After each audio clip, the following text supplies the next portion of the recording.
येशाय नमः। शंकर गीता अध्याय 3। श्री सद्गुरु संतवर्य योगीराज शंकर महाराज समर्थ। वंदन शंकर महाराजांचं आपल्या सर्व भक्तांस या चरित्र यज्ञास करून घ्यावे सहभागी। महाराजांविषयी जो आज्ञ त्याला हा चरित्र यज्ञ करून सोडील पहातज्ञ। चरित्र यज्ञ महतीही शंकर महाराज यज्ञ रूप। बसतात राल संसार कूप, भावनांचे टाकता तूप। यज्ञ होईल प्रज्वलित, बारशे झाले थाटात। शंकर लीला दाखवित, लोक भारावूनी जात। बाळलीला पाहुनी शंकराची व्यवस्था समस्त। माता पिता करीत व्यवस्था, त्यांची सर्व काळजी घेत संभाळीत प्रेमाने। उणीव त्याला भासू नये, कमी काही पडू नये, त्रास त्याला वाटू नये, काळजी घेत नेहमी। उपासना शंकराची घरात, इकडे शंकरास संभाळीत। दिनचर्या दुहेरी चालत, चालली ऐशी शिवभक्ती। शिवासा अभिषेक करीत, शंकरास आंघोळ घालीत। शिवास नैवेद्य दाखवित, जीव घालत शंकरा। इकडे शिव होई प्रसन्न, शंकर जाई आनंदून। माता पिता जाती घडून, दिनचर्येत या परी। एवढ्यात म्हणे शंकर, मी आता जातो दूर। आज्ञा द्यावी मज लवकर, विनंती माता पित्यास। माता पिता गहिवरले, ब्रह्मांड त्यांना आठविले। ते काही न बोलले, तेव्हा शंकर म्हणाला, आई बाबा दोघेही, माझी काळजी मुळीही करू नका कसलीही। लहान आता मी नसेन, तुमचे दुःख जाईल। संतान जुळे होईल, त्यात आनंदून जाईल। सर्व व्यवस्था होईल, आपणास परवानगी देण्याची न इच्छा माता पित्यांची। शंकराने जाणून तसेची राहिले ते घरात। पुढे माता पिता होय आनंदित, शंकर कृपेतीच दिवस जात। कडक डोहाळे लागत, मोहरून गेली ती। पत्नीची अवस्था पाहून चिमणाजी गेला हर्षून। दोघेही शिवा उपसनेत रंगून आनंदाने राहिले। शंकर आपणा जे म्हणाला, त्याची प्रचिती आपणाला आली। वाक्सिद्धी शंकराला आहे म्हणे चिमणाजी। शंकराने जे सांगितले, त्याचे प्रमाण घडून आले। चिमणाजी सजुळे झाले, 2 पुत्र जन्मले। जन्मोत्सवाचा आनंद, घरात अगदी निनादी मोद। शंकराची त्याला साध, लोकचकित झाले। बारशे झाले वैभवात, लोक अंतपुराचे जमत। खरे भाग्यवान चिमणाजी असत, लोक म्हणती सर्वही। माता पिता आनंदात डुबत, चिमणाजी सुखात पोहत। शंकर आपला व्यवरचित, चिमणाजी म्हणत होतो, आज्ञा द्यावी आता मजला। भाग इतरा मम संपला, ईश्वरीय कार्य करण्याला जाऊ द्यावे मज सुखे। काही योगायोग असत, म्हणून तुमचा संग घडत। वेगळेच माझे कार्य असत, सोडा मजला म्हणून। माता पिता गहिवरले, शंकराने त्यास वंदन केले। आधी मातेचे चरण वंदिले, नंतर वंदन पित्यास। शास्त्र सांगते सर्वांस, आधी वंदन मातेस, नंतर करावे पित्यास। गूढ शास्त्रार्थ असे हा, आधी पित्यास केले वंदन, नंतर मातेस केले नमन। दोष येतसे यात घडून, शास्त्र व वचनासे। प्रथम पूजा करावी गुरुची, नंतर करावी देवाची। आज्ञा असे ही शास्त्राची, शास्त्र वसे वचनासेच। आधी पूजा केली देवाची, नंतर केली गुरुची। निष्फलता त्या पूजेची, दोष लागे शास्त्र हे। माता पित्यास वंदून, आज्ञा त्यांची मिळवून, अंतापुर गावातून शंकर महाराज निघाले। महाराज जातात घरातून, उभयतांना वियोग होऊन। उर आले दाटून, वियोग दुःख ओसांडे। दोघांस लागली हुरहुर, वियोग दुःखात दोघे चूर। आठवणींचा मणिपूर, काळ ऐसा चालला। वियोग दुःखावर झालं औषध रामबाण काळ। निसर्गाची ही कमाल, फार मोठी असेच। जसा जसा काळ होई जाई, तसे तसे वियोग दुःख कमी होई। पुढे तर आठवण बुजून जाई, काळ असा समर्थ। जाताना अंतपुरातून लोक त्याचे घेती दर्शन। मार्गातील झाडे वाकून नमन करती शंकरा। अंतपुरातून जाताना सर्वांनी पाहिले महाराजांना। पुढे कोणत्याही लोकांना दिसले नाहीत शंकर। 3 पावलात त्रिभुवन ज्याने टाकिले व्यापून, त्यांना अशक्य काय अजून अंतराची तमाना। कोठे अंतपुर नगर, कोठे हिमालय शिखर। विस्तीर्ण केवढे अंतर, त्यातून अष्टावक्र हे। शक्य कसे चालत जाणे, चालत अशक्य पोचणे। त्यातून हिमालयात चढत जाणे, मानवास अशक्य। परी शंकर महाराज चढून गेले नगरराज, न चालताच अगदी सहज हिमालयावरी गेले ते. निसर्ग सारा पाहिला, काही दिवस मुक्काम केला. नंतर हिमालय धुंडाळला, प्रसन्न त्यांना वाटले. नंतर केदारेश्वरावर जाऊन 12 वर्ष तेथे राहून, नंतर प्रयाग क्षेत्र पाहून निवास केला त्या स्थानी. गंगा नदी अध्यात्माची, यमुना नदी विज्ञानाची, सरस्वती ती भक्तीची, त्रिवेणी संगम प्रयाग. गंगा यमुना सरस्वती त्रिवेणी संगम पवित्रा ती, याच त्या संगमावरती राहिले महिने 15. त्रिवेणी संगमावरती राहिला जणू त्रिनेत्रधारी, निवांत ते वास करी स्नान तिन्ही नद्यात.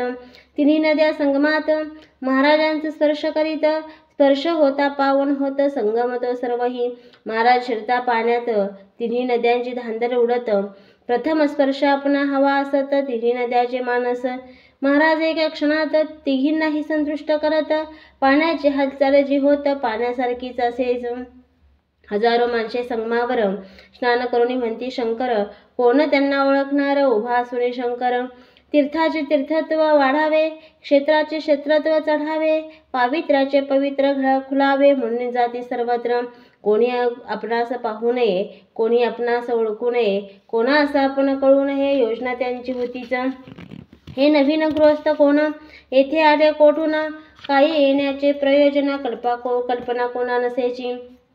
तीर्थक्षेत्रांना भेटी देत, अनेक देशात हिंडत फिरले सारा भारत, गेलो युरोपामध्येही.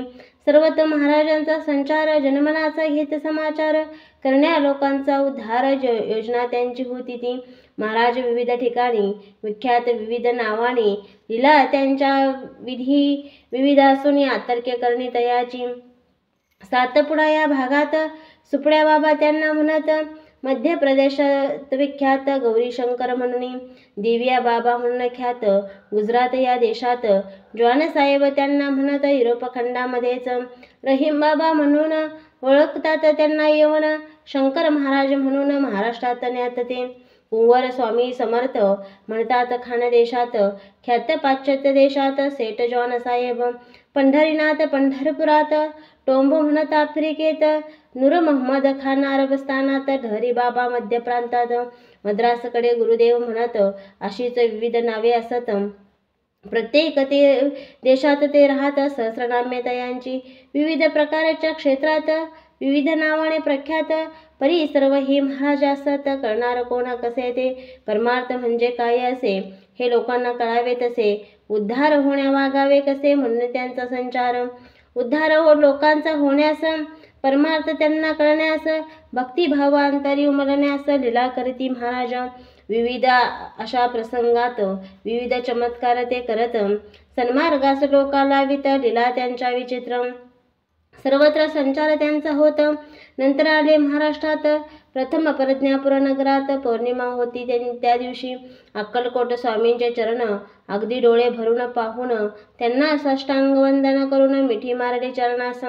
दर्शन स्वामींचे घेऊन अष्टभावाडे दाटून, महाराज गेले आनंदून, अपूर्व दर्शन झाले.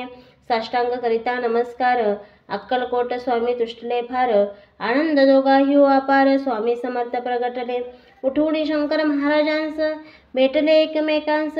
दोघांचे त्या समयास बोलणे झाले निवांत.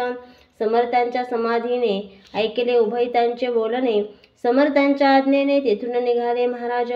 सोडून या प्रज्ञापूर गाठले त्यांनी सोलापूर. आपल्या अनादात असती तूर. आले दत्त चौकात, त्या दत्त चौकातून जुने दत्त मंदिरावरून शुभराय मठ देखून महाद्वारी थांबले. त्या शुभराय महाराज मठात मठाधिपती महंत जनार्दन बुवा ते असत. भगवत भक्त संत ते. मठाच्या सभामंडपात जनार्दन बुवा भजन करीत. भजनात अगदी रंगून जात, गात शास्त्रोक्त संगीत. त्यावेळी रागदारीत भजन त्यांचे चालले असत. जनार्दन बुवा खड्या आवाजात राग गाती शंकरा. शंकरा राग शंकर ऐकत, उभे महाद्वारात उभे राहून ते गरजत, अल्लक म्हणून जोराने. जनार्दन बुवा भजनात अगदी तल्लीन झाले असत. त्यांच्या कानी गर्जना पडत. पाहू लागले तिकडेच त्यांना महाद्वारात भगवान दत्तात्रय दिसत. दिव्य तेजस्वी अद्भुत दर्शन झाले बुवांना. रूप अत्यंत मनोहर, मनोमोहकाती सुंदर, आनंदले बुवा फार, भावावस्था प्रगटणे, अष्टसात्विक भाव सगळे त्यावेळी जागृत झाले, मन आनंदाने मोहरले, अनुभव दिव्य घेत ते, काही वेळ असाच जात, बुवा मग भानावर येत, लगेच महाद्वार ते गाठत, दिसले शंकर महाराज, पाहुणी महाराज श्री शंकर, घातला साष्टांग नमस्कार, आनंदुनी गेले फार, जनार्दन बुवा तेवेळी, जनार्दन बुवानी धरुणी हात, महाराजांस नेले मठात, जमलेले लोक दर्शन घेत, भक्तिभाव आदरे, बुवाने पाहुणे महाराजांना ठेवून घेतले आपल्या सदना, आनंद वाटे त्यांच्या मना, महाराज येता मठात, महाराज शुभराय मठात, कोणाकोणास हे कळत, दर्शनासाठी लोक येत शुभरायांच्या मठात, महाराज आल्यापासून शुभराय मठ गेला फुलून, गर्दी लोकांची होणी, लोक येती दर्शना, शंकर महाराज राहत शुभराय महाराज मठात, बरेच दिवस मुक्कामा असत महाराजांच्या मठात, शंकर महाराज पाहत असे, रूप काळे सावळे असे, शरीर यष्टी खुजी दिसे, अष्टवक्र बांधाचं, दोन्ही डोळे टपोरे, हिऱ्यासारखे चमकणारे, मोठे तेजस्वी ते पुरे, भव्य भाल प्रदेश, दाढी मिशा भरदार, डोक्यावरती केस अपार, हा सर्व केश संभार, अस्ताव्यस्त नेहमी, महाराज नेहमी असत अगदी बालभावात, बालकासारखेच वागत, हातवारे तसेच, महाराजांचे हसणे निरागस बालकाप्रमाणे, महाराजांचे बोलणे बालकासम बोबडे, महाराजांचे बोल बोबडे, समजण्यास पडे मोठे कोडे, नवीन माणसा नऊ लगडे, महाराजांचे बोलते बोल त्यांच्या ऐकून येई, परिशब्दाचा उलगडा न होई, बोलणे वाऱ्यावरती जाई, बोधन होई मुळीच, चहा सिगरेट आणि खिचडी यांची त्यांना विशेष गोडी, या वस्तूवर विशेष आवडी, महाराजांची असेच, अजानुबाहू महाराज गुडघ्याखाली अगदी सहज, हात पोचवत हा करसाज, अक्कलकोट स्वामी सम, दोन्ही हातांच्या बोटात अंगठ्या महाराज घालत, आठ बोटे ती चमकत सुवर्णमुद्रेमुळेच, या अंगठ्यामधली रत्ने जी जडविलेली चमकत असती पहा सगळी, अंगठ्याचे वैचित्र, महाराज वाढवीत दाढी जटा, डोक्यास जरीचा भव्य फेटा, गळ्यात शोभे सुवर्णकंठा, रत्नजडित साज हा, कधी पॅन्ट कधी धोतर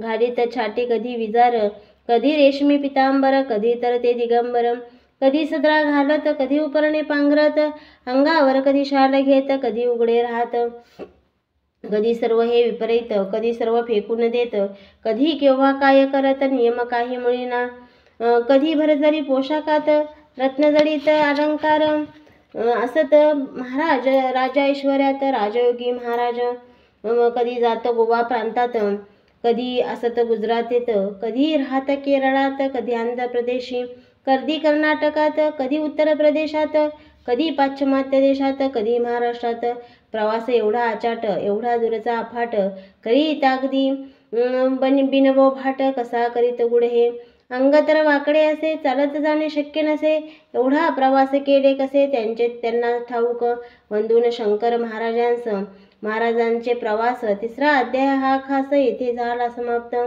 संतवर्य योगीराज सद्गुरु राजाधिराज श्री शंकर महाराज की जय. ओम नमः शिवाय. ओम नमः शिवाय. ओम नमः शिवाय.